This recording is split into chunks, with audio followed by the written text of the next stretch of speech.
Organisé par le réseau sur les politiques de pêche en Afrique de l'Ouest, REPAO, de concert avec l'Agence pour le développement en Afrique NEPAD, grâce à l'appui de l'Agence espagnole pour le développement sous le haut parrainage de la première dame Hadja Aïssata Issoufou,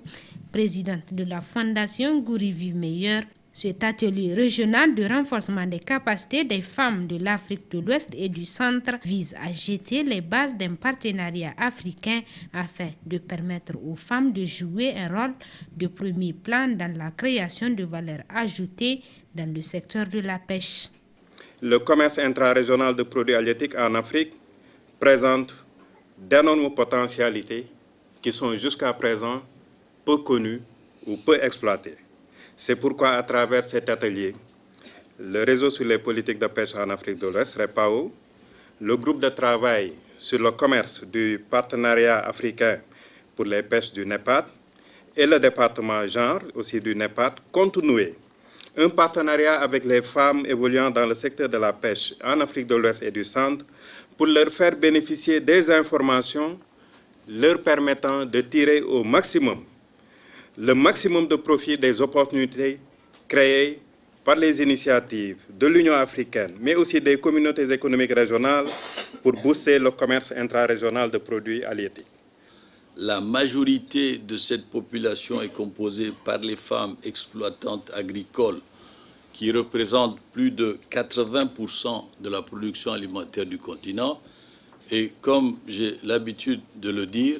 ce sont les femmes africaines qui nourrissent le continent africain. Ces dernières années, l'Afrique a enregistré une croissance et des progrès significatifs. Cependant, les sujets liés à la mondialisation, tels que le changement climatique, l'escalade des prix des denrées alimentaires, les défis agricoles multiples, demeurent plus que prioritaires si nous voulons toujours garder à l'esprit l'atteinte des objectifs du millénaire pour le développement. Tout comme le gouverneur de la région de Niamey, le représentant de l'Agence espagnole de développement, la secrétaire exécutive de la Fondation Gourivi Meilleur a témoigné toute sa satisfaction de voir la tenue de cet atelier. D'abord parce que nous parlons d'autonomisation de la femme, vœu si cher à la présidente de notre fondation, Hadja Aïssata Issoufou, que j'ai nommé ici. Ensuite, parce que c'est ici l'occasion si bien de mettre en exergue la qualité de notre partenariat avec l'agence du NEPAD, dont je salue la présence ici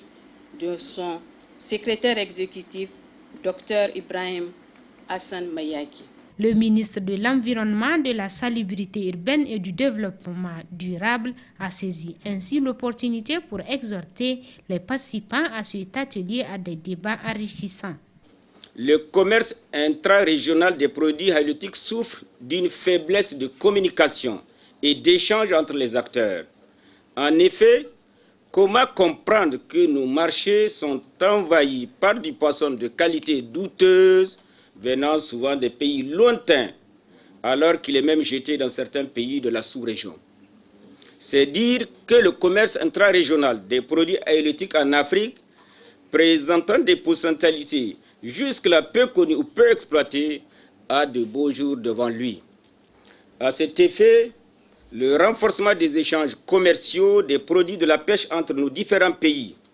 reste un passage obligé pour une meilleure utilisation de nos produits halieutiques. L'hygiène, la qualité, le conditionnement, les demandes et contraintes dans les échanges des produits halieutiques sont les thèmes qui seront à développer au cours des 2 jours que durera cet atelier.